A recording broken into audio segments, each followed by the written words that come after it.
J'ai 26 ans. Jusqu'à quel âge vais-je devoir attendre pour circuler librement dans les trains? Le coup de gueule de Kevin Fermin, handicapé moteur, devant le tribunal de Toulouse en juin. Le jeune homme avait déposé plainte contre la SNCF pour discrimination.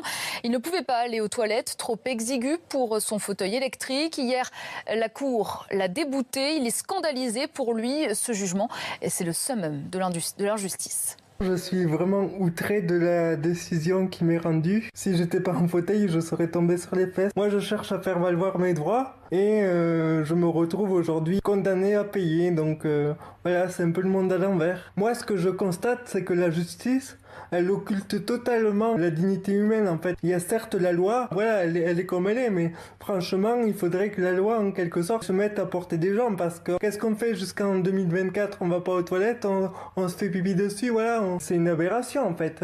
Moi, j'ai pas choisi d'être en situation de handicap.